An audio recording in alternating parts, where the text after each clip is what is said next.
Curiosity. What are you so curious about? Everything, Mr. Curiosity. Folks, this is Joe Snedeker, and this is my Mr. Curiosity podcast. And oh my goodness, is this weird stuff what's happening? All right, now, you listen, I'm here with Thom Welby, big shot state representative of the 113th, and Angela. Angela, what's your title? I'm the district office director. I don't even know what that means. Are? All right. And now here's the deal. We tried this podcast a couple days ago, and Mr. Welby's equipment failed, right? Thom, what happened there? I hate when you say it that way. Your technical equipment failed. Yeah. We have some issues, and we're having some issues again this morning. We're having some issues now. So we're like on a cell phone, another office computer, and I'm here in my Zoom room. But here's the deal. Because the first part of our interview, which we did last week, failed, or 2 days ago, I'm going to summarize. I think I got all this. You were born in 1949. You're one of 12, if not 13 kids. 13. You were brought up Irish Catholic. Your parents practiced the Irish rhythm method and had multiple children, and you're one of them.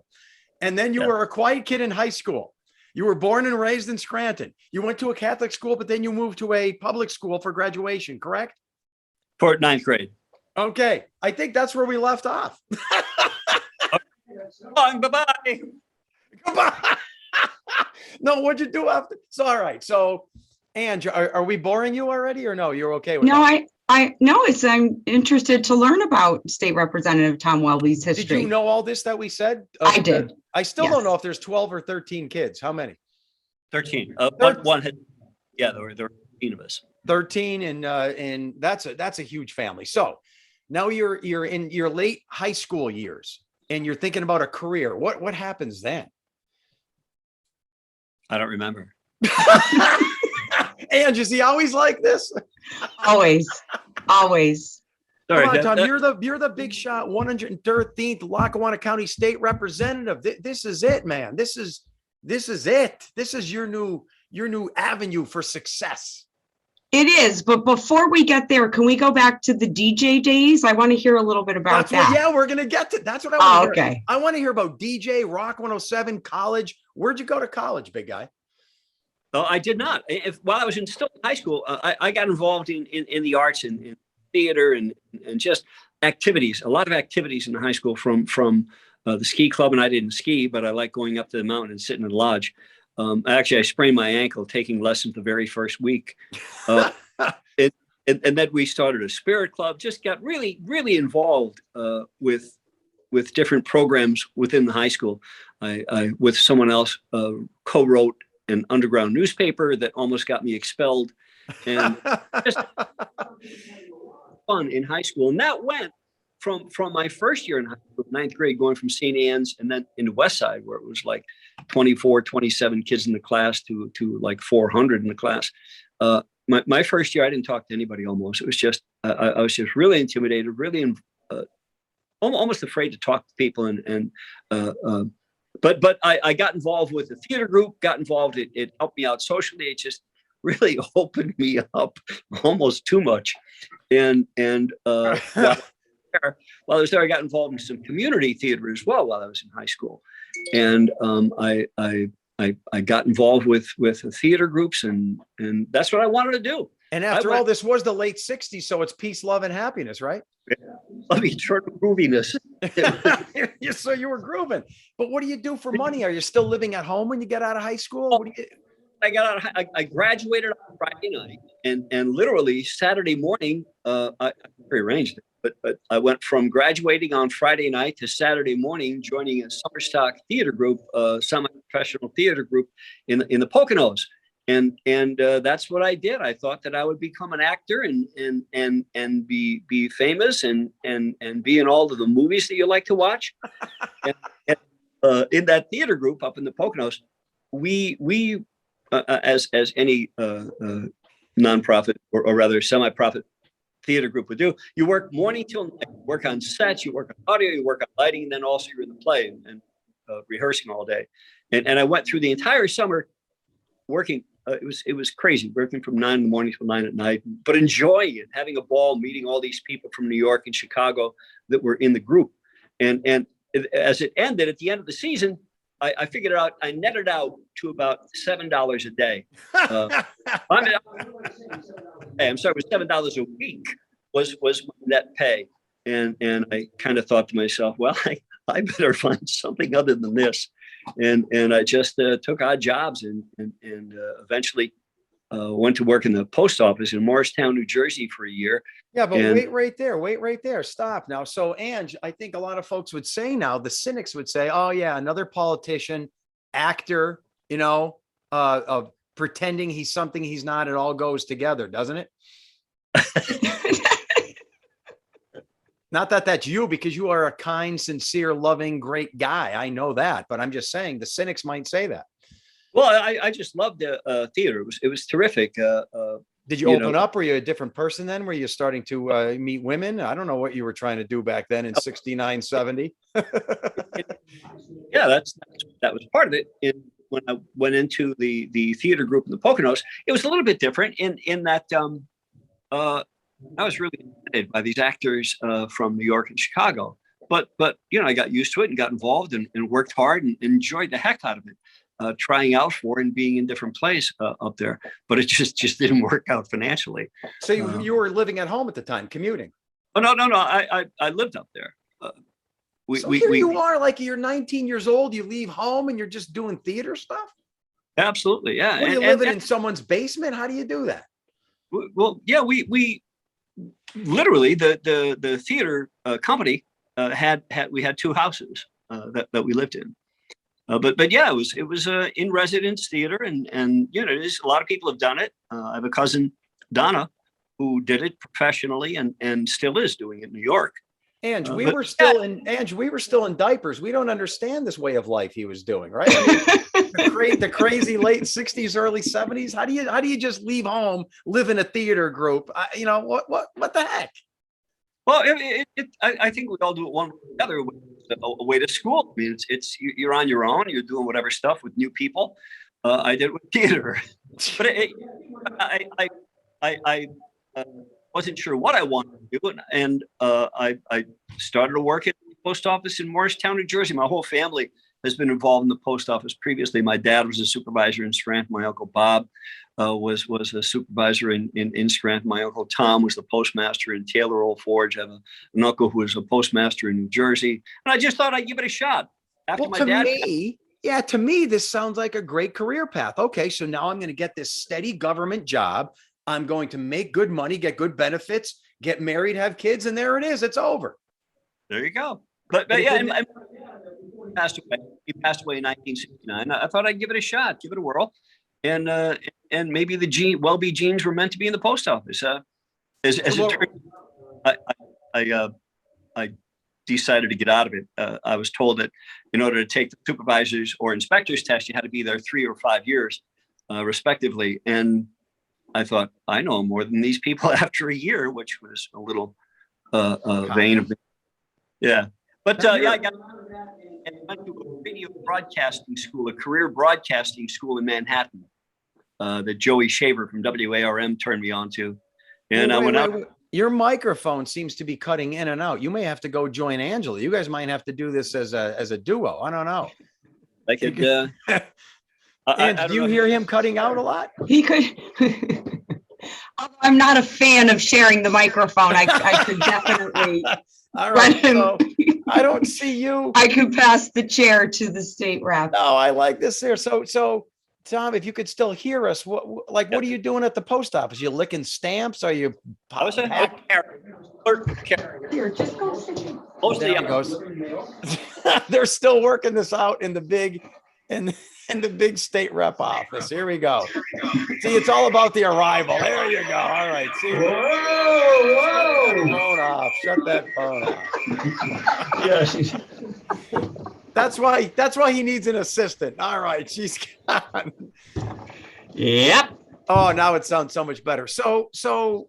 But when you were at the post office, were you thinking, I want to do this the rest of my life, or I hate this? I didn't know. I was 19, 20 years old and just exploring things and having fun and not making any kind of commitment to anything and just checking things out. I hooked up with Joey Schaefer at WARM.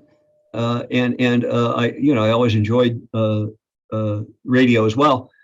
And he hooked me up with this Manhattan, it's called Career Academy of Famous Broadcasters. Oh God, that sounds like something in the back of a comic book scam. Just about, but yeah, it had the instructors like Dan Ingram and different people from Manhattan radio. They had a school in Washington D.C. where originally I was going to go to with my friend Glenn Kalina. Glenn wound up going at the same time to the Washington D.C. school. I was in Manhattan. And it was right across from the library, 8 West 40th Street in Manhattan. And it was a really good experience. So this to me goes with the thespian thing where acting, that didn't work out. Post office doesn't work out. Oh, I'll try to do, in a way, improvised audio material. Is this what you're leaning towards now? It was just to be a DJ, and also they trained you also with news gathering, sports reporting. It was a really compressed learning process that tried to cover as many bases as possible. And they had great instructors, particularly in Manhattan. I'm sure in the other schools they did as well, but in Manhattan they had a lot of people from the radio market in New York as guest instructors in there, and the regular instructors were good. So it's like a shortcut. It's like a shortcut instead of going to a college and getting a broadcast journalism degree. This is kind of a quick exit into the world. Yeah, this focused on broadcasting. You didn't have to take your 82 other subjects that weren't relative to the industry. That always kind of bothered me with college and. How much was this? How much was this cool? How much was this class, this school? I don't really remember. I had some help paying for it from a guy that I used to work for part-time at that time. But fairly costly, probably, right? Costly, but less certainly than a university semester. But it was good. It was good, and it's funny. It was something that I wanted to just focus on that. And so to speak, have the subjects relative to just what I wanted to focus on, not 82 other subjects that aren't going to mean anything. I mean, how many of us, we look back at our careers, or rather our time in school, if you went to higher education, how many are working in the field that they majored in? I am. Woo! Well, yeah, you're definitely one of the few. At the time that I was going to school, a lot of the kids in my class at that time, their major was in education, phys ed, or philosophy. Oh yeah, and that was the time. That's what it was. And different times there's other things, but how many people got that job in philosophy? Right, but with all due respect, that broadens the mind. Even though it doesn't become a career, it broadens that person. It makes them deep. Absolutely. As does living in Manhattan. Girth, yes, as does living in Manhattan. That should be a 12-credit internship. So now, I graduated from that and did well. I worked really, really hard. I took it very seriously and worked really hard on it. There's a lot of studio time, practice time, where you literally would just do a repeat reading, recording it, playing it back, critiquing yourself, having others critique you. But I took it seriously. I really did for those 6 months. And I graduated valedictorian, and I thought I was a hot shot. No joke. I'm sorry? No joke. Oh no, seriously, yeah. The other kid in the class just didn't do as well, but it was good. I did do that, and Joe, I thought that I really did. I thought that I was hot stuff, and I came back, and it was 2 years before I got a job in the industry. Almost 2 years, a little less than 2 years.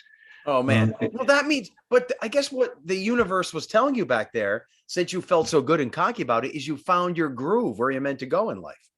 Yeah, and then there was nowhere to get the job. Right. I started working at a little radio station in Pittston, WPTS, which later became WARD. And it was a terrific experience. And anybody that has worked early on in radio back then, you did everything. I mean, literally, you were the news reporter and also research person.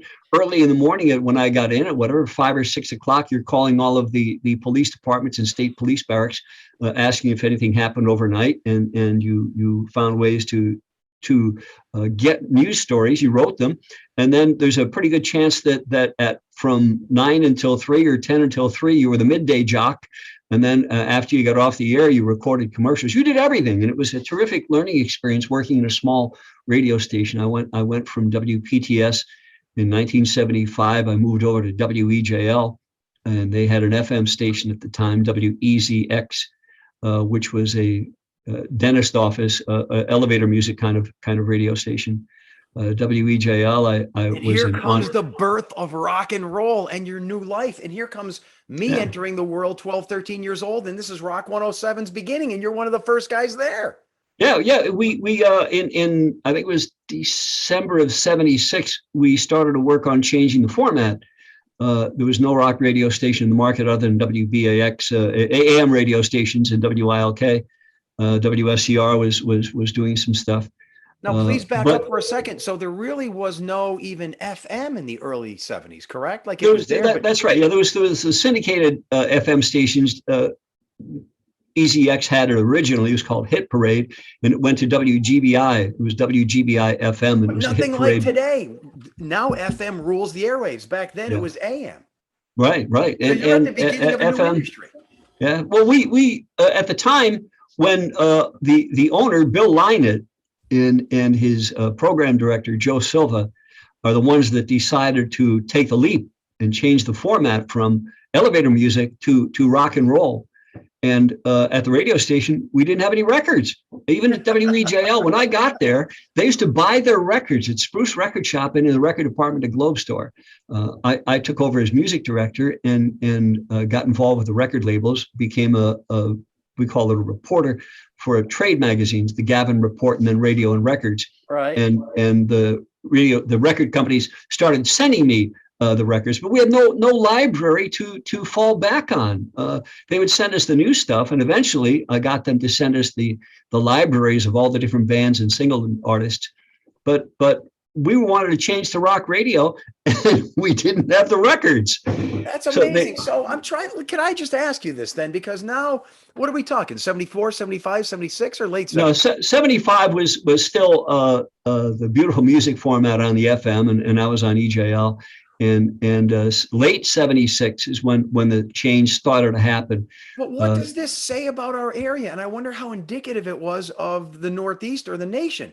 You have rock in some respects peaking with everything from Van Halen to Aerosmith to the Beatles breaking up and becoming their own solo artist. Rock is the new entity, and there's no representation around here. Well, there is. It was just on AM. The radio stations, WILK. I'm sorry. I find that hard to believe. Well, it was the radio stations on the AM side were pumping it up and cranking it out, and WBAX at night had a lot of album cuts that they used to play, really obscure stuff, some really heavy stuff. And WILK was a good rocker. SCR was good, but there was nothing on the FM band in this market anyway. So we had a sister station in Orlando, WDIZ, and they got the Kent Stevens, I believe his name was the program director, and he had the records down there. They were rock radio in Orlando. He used to literally make tapes for us, send them up, and they were on tones, and it was one set of reels, these large tapes.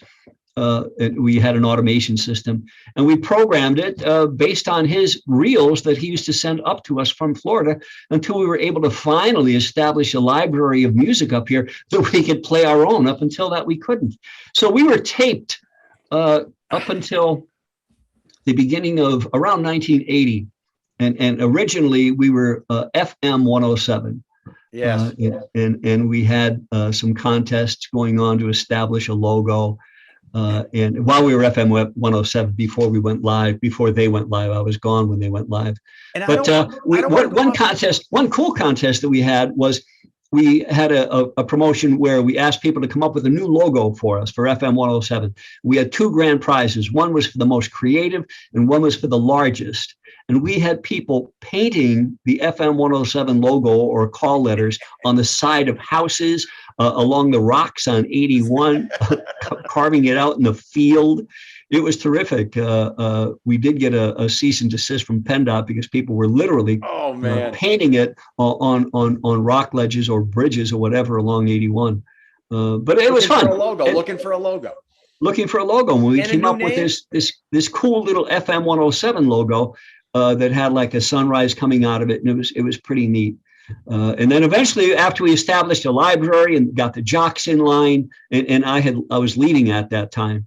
They went live in 1980, and as they went live, they changed the the phrase to Rock 107. Oh, I love it.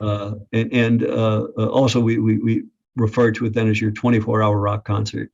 But it was a lot of fun there. It was pretty cool. It was neat. Well, that's what I want to ask you, because this is similar now, and I know it was a TV show, but something like WKRP in Cincinnati. I was 13, 14 years old when you're doing all this and when FM is coming of age, and you can argue that then radio was more pure. It was a DJ playing what that person was interested in, and it had its high and low points, but now it's driven by just corporate sterilization, and every station is the same, and the character has been vacuumed out. You were at the beginning of what was a character, and I'd say peak of FM rock radio, correct? Well, we certainly then, and it continued for a good number of years after that, for sure. Yes. But when we did first bring it out, it was pretty weird in that. But weird is good.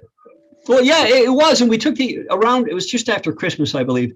Billy Lynott and Joe Silva really had the chutzpah to do this. They went from a dentist office, beautiful music format, and took it off the air, dropped the signal, turned it off for 2 days, and we thought we'd make it easier than just all of a sudden coming on with whatever music we had. But when we went rock, those first months, people were calling and writing letters to the editors. They were calling us devil worshippers and Satan. And it was.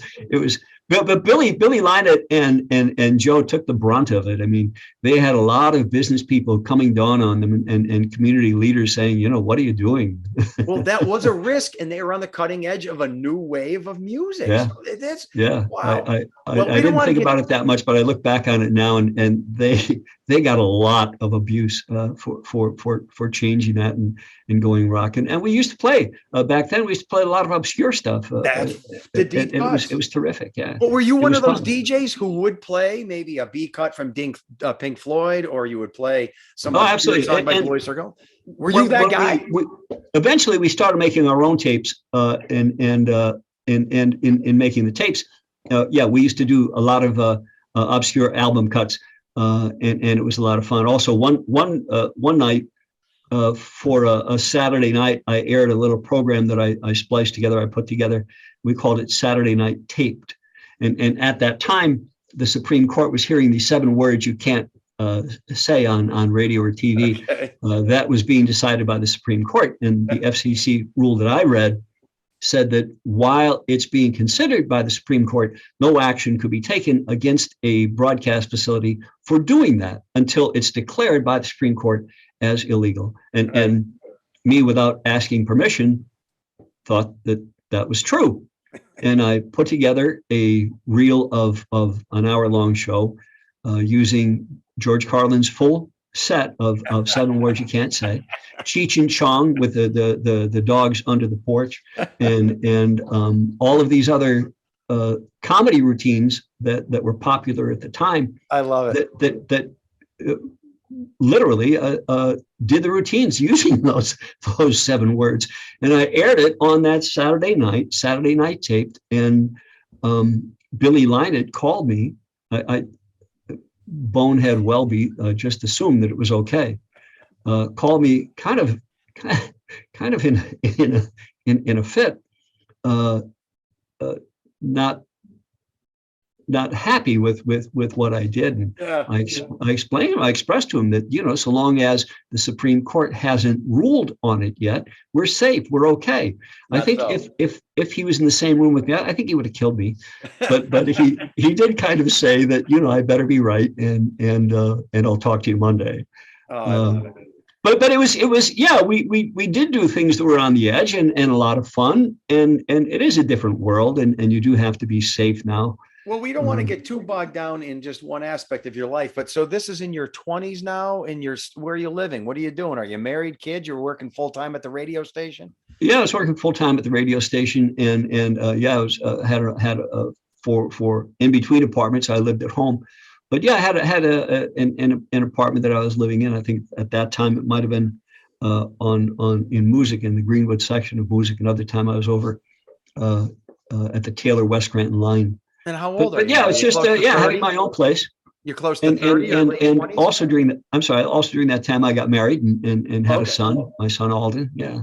So you're a steady radio guy. You have a wife, kid, and this is what you're going to do for the rest of your life. You're going to be a DJ, correct? Yeah, absolutely. Yeah. And how long did that last? What's going on through the 80s and into the 90s? The around 77 or so, dance music, disco got hot. Wait, excuse me. I have to go throw up. and that was kind of my feeling at the time too. That I was rock radio, and there was a nightclub that wanted us to do some spinning, some live broadcast and spinning, and it was up at the Weldwood complex, part of the Weldwood complex. It was different clubs they had up there, where the Gatsby, the Odyssey, later Hotline, Times Square Disco, and Joe Pizak was the owner of them. He had two different buildings.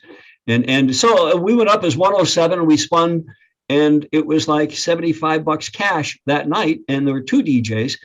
So we alternated on and off, 45 minutes or an hour on, and then you'd go cruise the club for that period and come back. But whatever. And at first it was just something I did to make money. And then I started to enjoy it. And I worked the nightclubs quite a bit at that time with those clubs. And when the Oz opened up in 78, 79 on Lackawanna Avenue, it was a real hot place with a line to get in outside. It was very cool. Our version of Studio 54. Our version of Studio 54. It was, and it was a lot of fun. And in the August of 1980, this guy Marvin Roth, who had a novelty business down in Wilkes-Barre, bought and opened the station complex in Wilkes-Barre. Oh, baby, yep. The fabulous place. We had two restaurants, two nightclubs, and eventually train cars as hotel rooms. How were you fixed into this? Well, they talked to me about being a DJ there with another guy, Mike Marzelli, and then Mike Calore and some other people who DJ'd, and also worked daytime as the promotion manager, the advertising and promotion manager. So that's what I did. I gave up radio, went down there and made cash at night, spinning records in the nightclub. And changing diapers, working, you're a father. Well, yeah, at one point, it was 3 jobs at one time at one point. And this is into your 30s now? Yeah, early 30s. At the one point, it was working at EJL 107 during the day. At night, going down to Prestige Pools across from the Woodlands, selling swimming pools from about 5 till 8. And then 9 o'clock, I was up at Pizak's place up in Einan DJing. I love it. But it's what you do. I mean, you had to pay the bills, and so it's what you do. So this all you're spinning through. You got these side gigs, side hustles, as they say now. You're a family man. You're a father. You're a husband. You're working 2-3 jobs. You got a house. And what's happening now into the, your midlife years, into your 30s and 40s now? Yeah, and with it, I used to do a lot of commercials for people, writing and producing radio commercials, and it was a lot of fun. But KRZ came to me and said, please come over to us and join our advertising team, our advertising sales team. And I didn't want to get back into that, but they made an offer, and I left the station complex full time and went to work at KRZ in their advertising commercial sales department, and still DJ'd a little bit at night. A lot of nights. Oh, this is interesting. Who owned them back then? Was this still local ownership? Yeah, it was people that they actually came on the air around the same time the station opened up. It was August I thought of 1980, and the general manager was Jim Shea. The program director was Jim Rising. On air, they had Mark Sinclair, Jerry Padden. Local legends. These guys are local legends. I have to get them on the podcast. Yeah. Terrific people. And they were still there when I joined the sales department, and it was a lot of fun working there. Jay Daniels was there early on. But yeah, so I stayed in broadcast, worked there for 2 years, selling commercials, going out writing and selling commercials. And then when Wolf TV came on, they were there in town for about a year or two, and they asked me to join them, and I did, and worked there for 15 years in the commercial sales department at Wolf TV. Oh, so you leave radio, and this is your first venture into TV when Wolf begins. Fox, for the youngsters out there listening, this was a new entity in, I think, what, late 80s, early 90s? Yeah, they started around 87, 86. Okay. Yeah, I joined them in 87, yeah. And this is when the Simpsons starts, and Married with Children, and that was a big deal back then. A new network. Yeah, and it was. Yeah, we had was it Tracy Ullman show? Yeah, the Tracy Ullman show started with that, and the Simpsons were a tiny little segment within the Tracy Ullman show. I know. And Joan Rivers had a talk show at the time, and that was it. So you're selling commercials on this new station, and this is you probably caught it at a good time. You're making good money. Yeah, it was okay. It got better when at the time Fox worked out a deal with WNEP to do the news, and they started the 10 o'clock news, the only 10 o'clock news in the market at the time. And then we got NFL football, and that those things, the growth of Fox Wolf TV at that time made it lucrative. Folks, do you hear how this life is evolving, and our lives are about to converge, because now you're bringing in WNEP. So Fox becomes the player of our 10 p.m. news. Yep. And then you start schmoozing with WNEP people, I guess. And then before you know it, you're a new sales guy at WNEP, correct? That's right. Yeah, after 15 years at Wolf, Fox 56. And we had other things too. We had our WB station. We had our internet, nepa8today.com. And it was all fun. It was good to have different product that you're selling. But yeah, WNEP, I applied there and was accepted. And back then it was Lou Kirchin was the GM, Chuck Morgan was the sales manager, and they took maybe part of the team. It was terrific working there, and I stayed there for almost 10 years. 2002, 3, 4? I joined around 2002. I think it was, around 2002, I believe it was, when I joined WNEP. Folks, and this is where Snedeker and Welby converge. And it's kind of funny with sales department, you stay away from news and programming. Yeah. It's just like two different worlds, and they can't collide. But having the radio and broadcasting and DJ background and also dabbling in news in the early years, I worked with and knew an awful lot of the people on the talent side of WNEP. And it wasn't unusual for me to go over to the newsroom, say hi to Carl Abraham or Jimmy Coles or all the different people that worked over there that at some time previously in my life I was associated with. And initially, some of the other people was like, what's he doing over here? And in the sales department, it was kind of the same thing. It's like, why did you go over there? That's funny. But 16 was just, no kidding, was a fabulous place to work. It was such good people there, a lot of fun.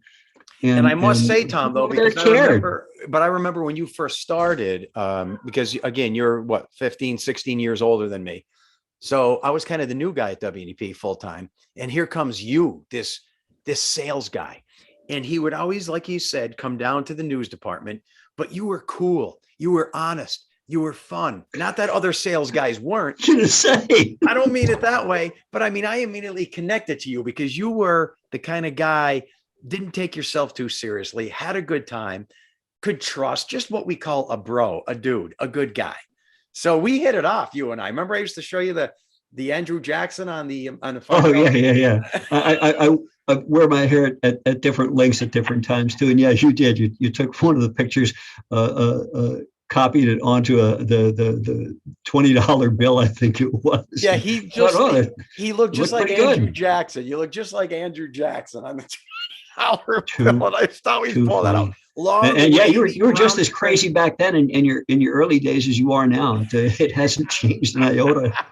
It was fun. WNEP was a great place to work, and people see it from a distance and wonder. And they, when I was out on the road calling on people and on businesses, it was easy for me to get in and get an appointment with a lot of the businesses. And one of the first things that they would say would be, "What's Joe really like?" or Nolan, what's Nolan really like? Is he really a nice guy like that?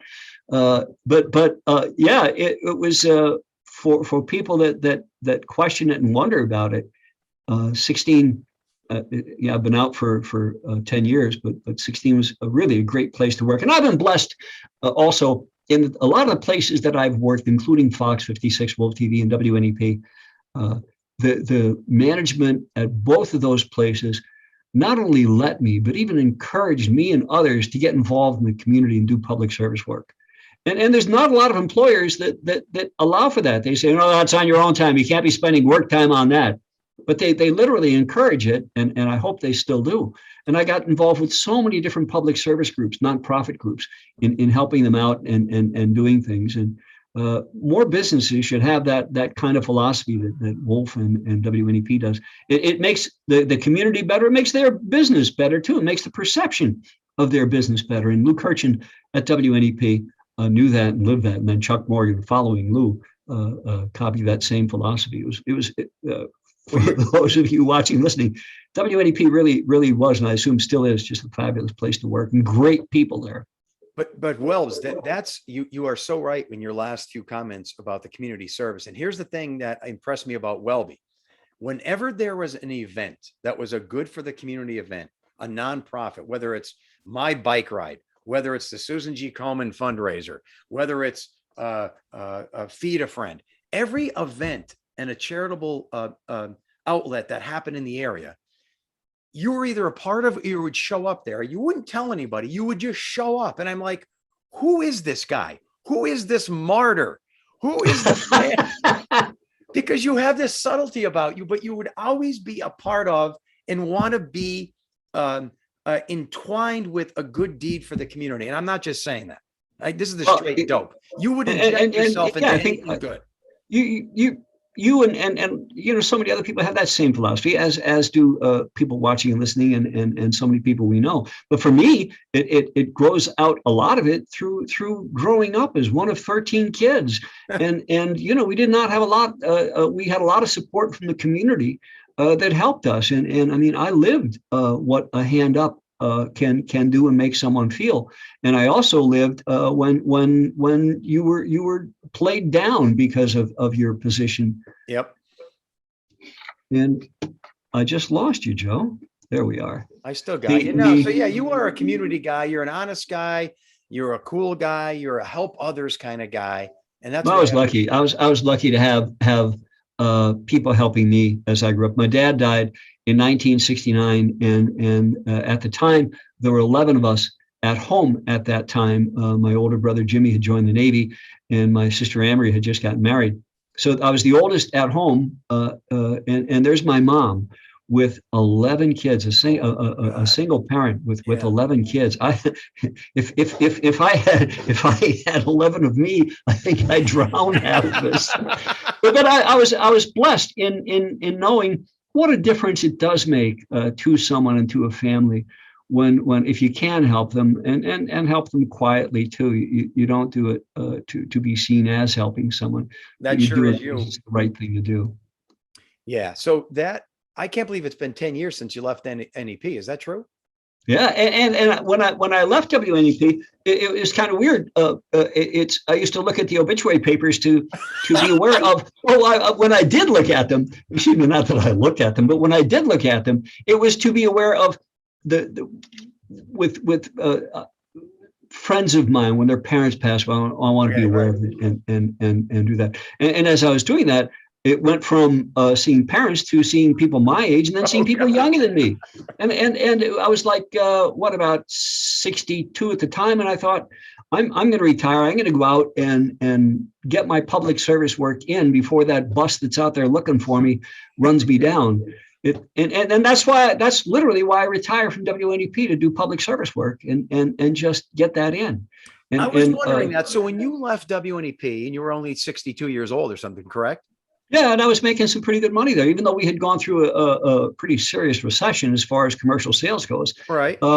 It was good money, but yeah, I wanted to get some stuff done before. But I guess, I get you. But what I want to ask, when you were 62 and you retired from WNEP, I mean, Medicare is still 2-3 years away at that point. Yeah. Were you thinking, oh, you'll do a little volunteering, but for the most part, you're going to take it easy. You're going to maybe travel. Did you know this next chapter would be kicking in where you'd be working full time again? And now, no. You did. We budgeted. My wife and I, we budgeted to be able to take care of the health insurance, and we guessed until you get to Medicare. There was no Medicare for us at the time. So yeah, we budgeted. We figured it would be about $12,000 to $15,000 a year for right. the health care for the three of us, my daughter and my wife, and it just literally a month and a half after I retired, I had some health problems where I had to have part of my intestine removed. It was 2 different surgeries, and it was So was it more costly than you thought? Yeah. The with the insurance that I had, the out-of-pocket expenses were between $8,000 and $10,000 for the out-of-pocket, but still, it was scary for a little while, and it made me want to do the public service work even more while I could.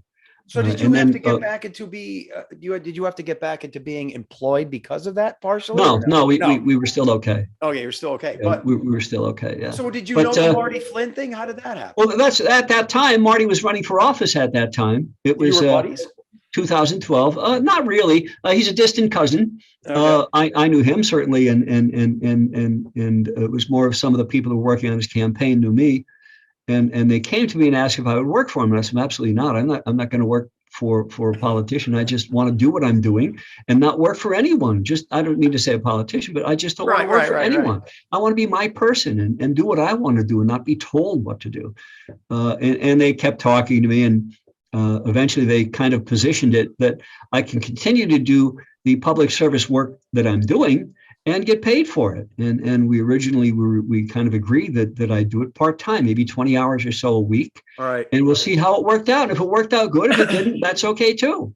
And I saw the light in that, and I could do public service work, but do it as a representative of a state representative, and perhaps be able to do more because I'd have that influence. And it worked out. Yeah, with that avenue, you can amplify and magnify your efforts to a greater cause. Absolutely. And I became, I hate titles, but I became chief of staff.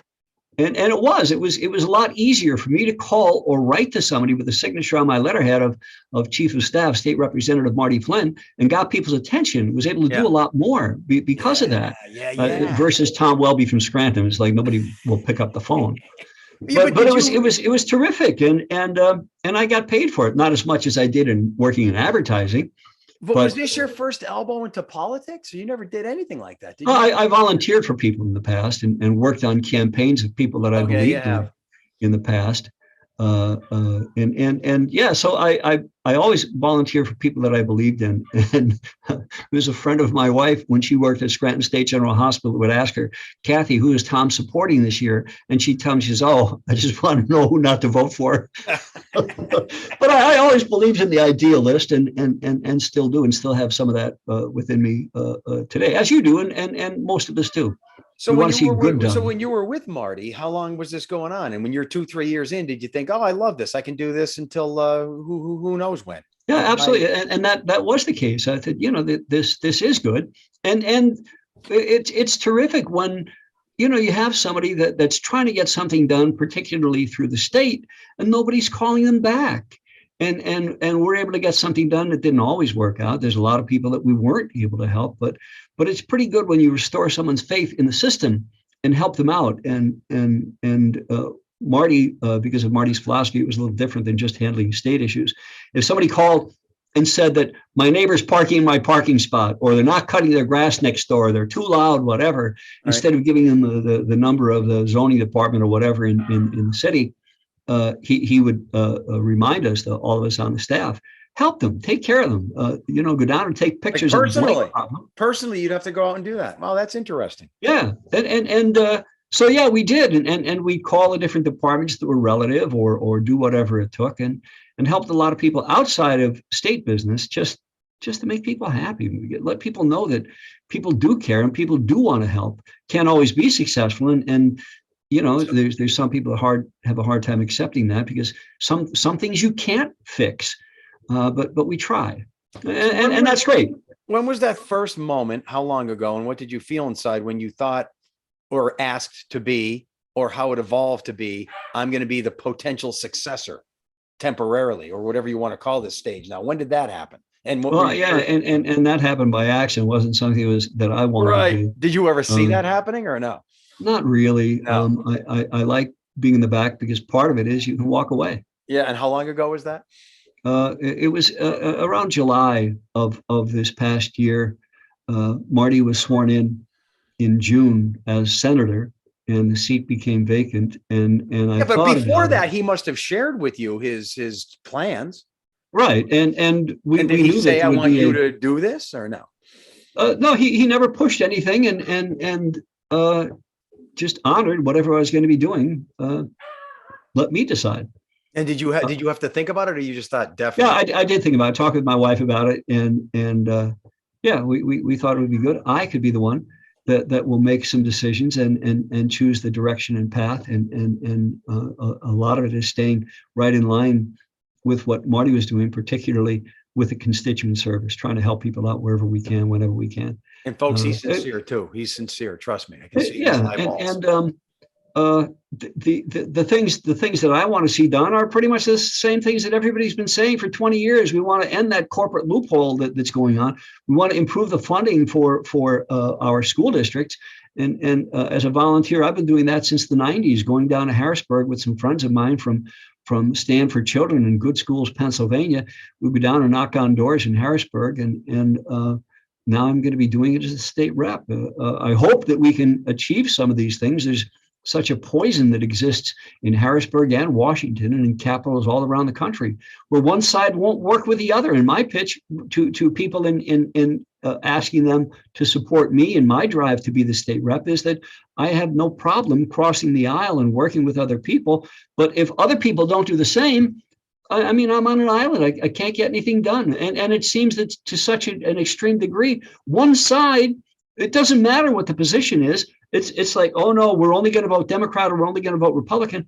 That's crazy. And when I was down there being sworn in, I had people coming up to me that knew of my philosophies and my, so to speak, platform from the Republican side. They came up, shook my hand, said they wanted to work with me, and they did some reading about me, and they hope to be able to work with me. And there's Democrats. I know that both sides of the aisle in Harrisburg anyway, people do want to break through this stupid logjam of this poisonous partisanship that's there. I think it's going to happen. I hear you, dude. I don't want to talk politics at all, but I will say, okay, yeah, actually, I will say this. You're right. Show me a bad marriage. Show me a bad boss-employee relationship. Show me a bad friendship. And it's always because there's one person that doesn't give and take. It's always the case. And that applies to politics, right? Yeah, business is the same way. Yeah. I have some friends that have bad marriages. I have some friends that have bad jobs, and it's always the same case. Someone is just too rigid. You got to give and take in this world. Amen. And that says it all.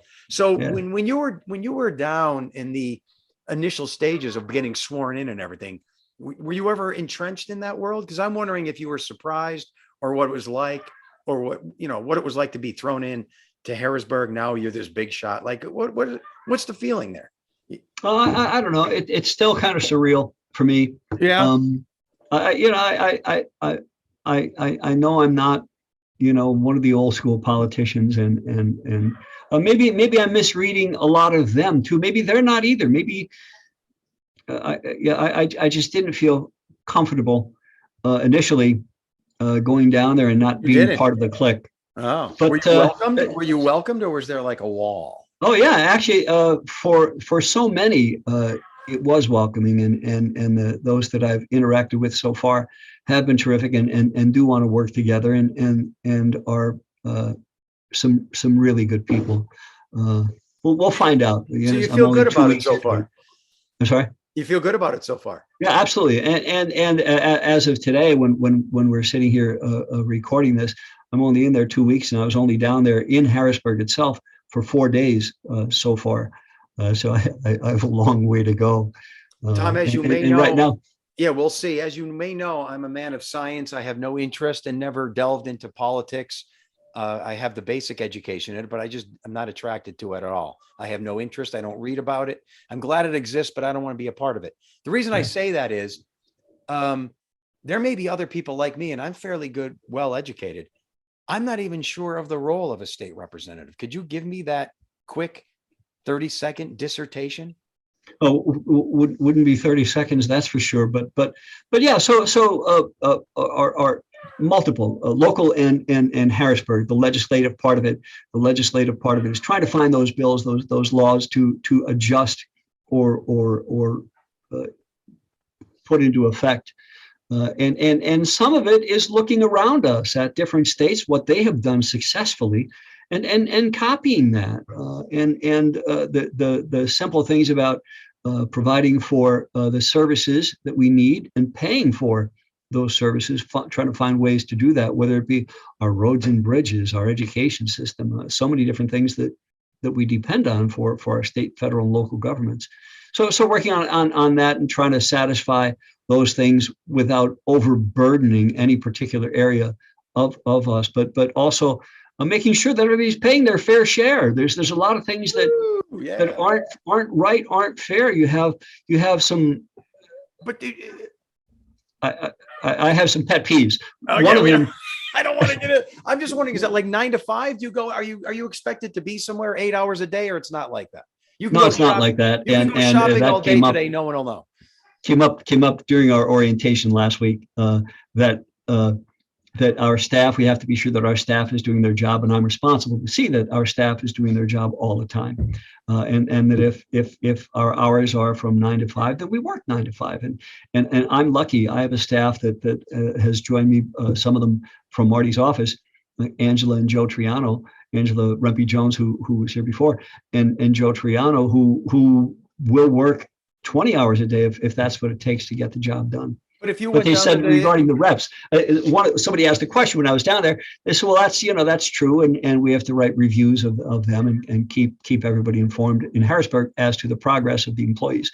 And it was asked about, what about the state reps? Who are they responsible to? And the answer was simple. They said, well, their boss is the people, and they can get fired. They can get fired every 2 years, but not until then. And they said if the rep or the senator wants to work an hour a week, well, then that's what the rep or the senator will work. But they have to keep in mind that Judgment Day does come with the people. See, I didn't realize that. You can go to the casino every day for 10 hours if you wanted to, but sooner or later the reputation would be out there. Absolutely. And so the other part of the legislative and trying to provide for services for people is incredibly important, to do it fairly and to be sure that everybody does their share. And that includes nonprofits, and it includes corporations, it includes individuals. And the other part of it is doing things for people locally, however we can, helping them through some of the red tape that they're facing. And through the pandemic, we had a lot of it where people couldn't get in to get their license renewed or whatever it might be, and helping them with that, with licenses for nurses or whatever it is. So helping people get through that red tape, and then continuing with what Marty was doing, that is helping people locally if their garbage isn't being picked up, to find out why and help them with that.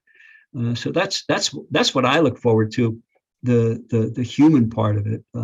Doing what you've always been doing, supporting people in need. I love that. So come next November, you're out of there, or how does this work now? Does this you have to be elected when?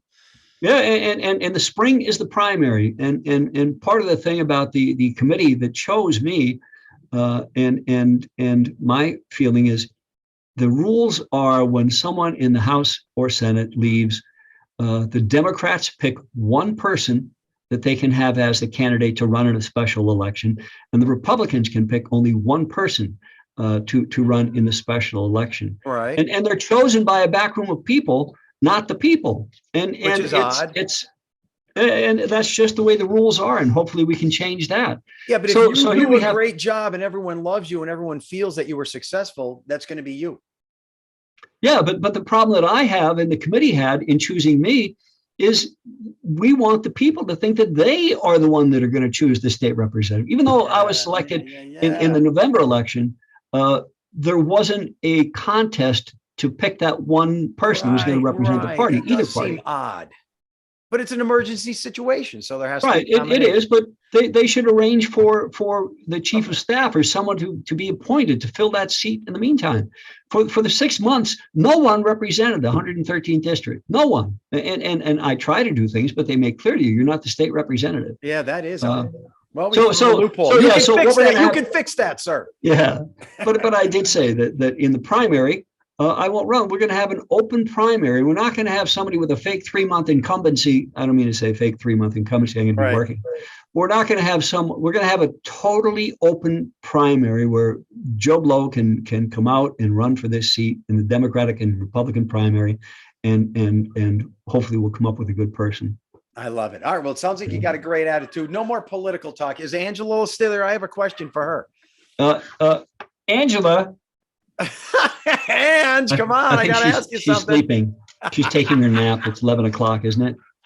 No, I shouldn't say that. No, it's 11:37. She's past her. Angela. Yeah, I was hoping to get Angela. Do you happen to have a $20? Oh, she's coming? I'm just slicing the pie. Angela, we have three leftover Thanksgiving pies. We're about to end the podcast. I just have two things to ask you. Number one, he really is a great guy. How are we going to convince the people what a solid dude he is? How do we convince? Yeah. Is that what you said? How are we going to convince the people what a solid, good guy he is? And I'm not just saying this. I shoot the straight dope. There is no convincing to do. People know this. They know. He's been around for a long time, Joe. What do you mean? If he wasn't a good guy, he has been such an advocate for the community for so long.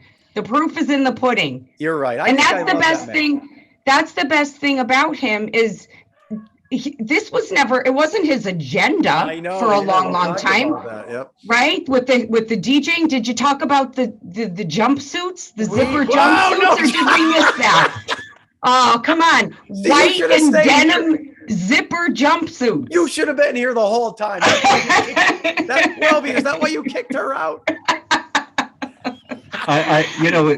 We all love her, but sometimes we don't know why.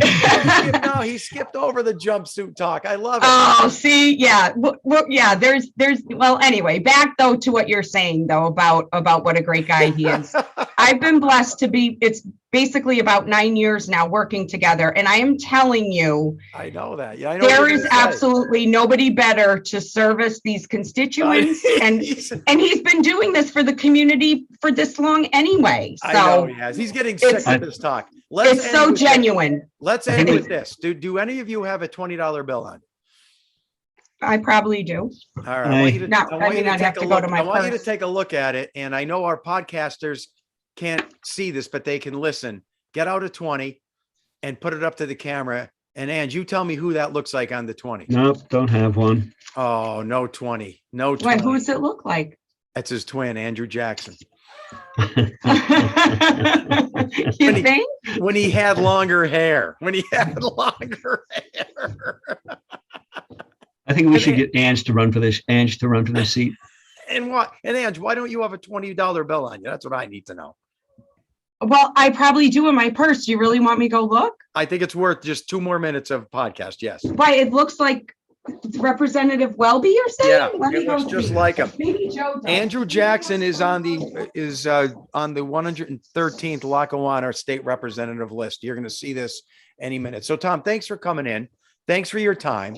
While she gets the 20, I want to wish you well. And if you ever need an update and you want to utilize this podcast, my mom stopped by for a visit and has a $20 bill. There. So. Thank you, Ange, I want you to be honest. Do you think there's a similarity there? You don't. I don't see it. No. I think he looks more like me than him. All right. Thank you guys. I'm sure you have so much to do in the 113, so I'll let you go. And We're going for lunch.